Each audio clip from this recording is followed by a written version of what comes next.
cold. This one's definitely for you, Zardoz Speaks. 11 Against the Ice. Music composed and conducted by Kenyon Hopkins. Zooba here, and welcome to Liner Notes. 11 Against the Ice was the NBC Color Special with music by Kenyon Hopkins. Liner Notes right here, written by Robert Emmett Virginia. Robert Emmett Virginia. Oh, it's cold. When I first began to view the film coming back in stages from our cameraman reporter team in the Antarctic, I was most impressed with the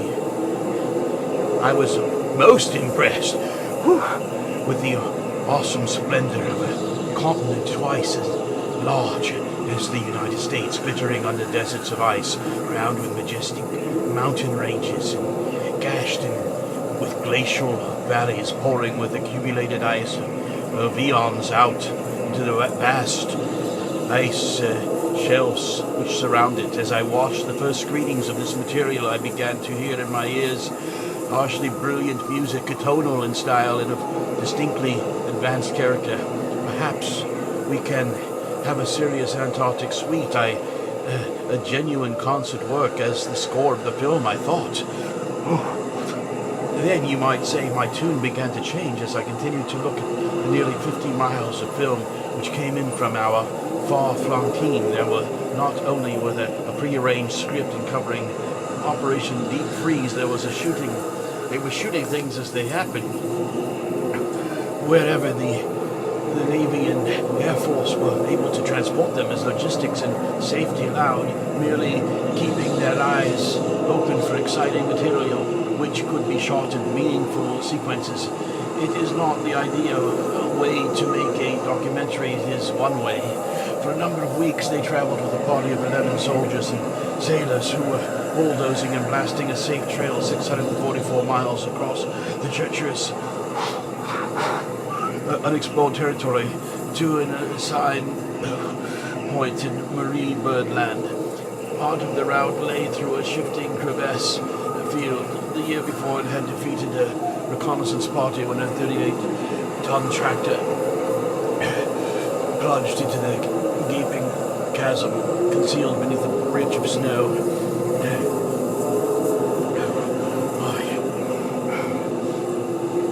Sid Katz, our film editor, and I viewed this part of our film. We saw a story which we could focus on sustained interest as it emerged in Sid's cutting room. It was a warm and intimate tale of 11 ordinary men doing a tough and dangerous job. One of them was a colorful character named Tex Gardenier, a cowboy turned sailor who was a CB tractor driver. When I decided that we could make Tex our narrator and tell the story through his eyes, it was clear what kind of a score we needed. Sid Katz suggested that one composer I talked with be Kenyon Hopkins, who had scored The Strange One, a feature which Sid had edited. I did, and knew in 15 minutes that he was the man for the job. Ken has recently entered the field of composing for films and has made a rather distinguished beginning with such films as Baby Doll and 12 Angry Men to his credit. 11 Against the Ice provides his debut in television as a composer. Ken Hopkins and I agreed that the entire score should derive thematically from a ballad which would help to characterize our hero narrator Tex Gardenier, a cowboy sailor from home. This would establish a unifying theme and a desirable lightness of mood. It would not prevent Ken from writing the cold and brittle passages which would help evoke the cruel power of the ice and the desolation of the planet's vastest wilderness. So I wrote the lyrics and Ken took it from there. Listen to this soundtrack album. You can hear it all there. The moments of camaraderie as 11 men keep their spirits up in their sleeping wagon, a lullaby as they tent down at night, creeping passage of pace of their modern-day wagon train across the ice desert and the ice desert and the appalling moments of tension when the crevasse detector sends out its signal and the warbling pings tell them that they are on the edge of a thinly veiled cleft in the ice which could swallow the entire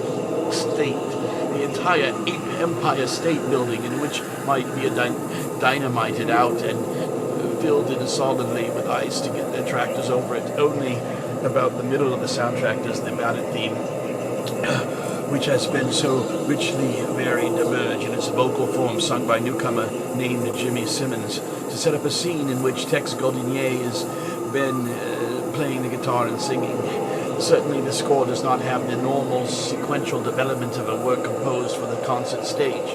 Ken has created those movements necessary to enforce a mood and move the picture forward where the scenes called for them, but I have found pleasure in listening to the score for itself, long since the picture has been stored away on the shelves. It has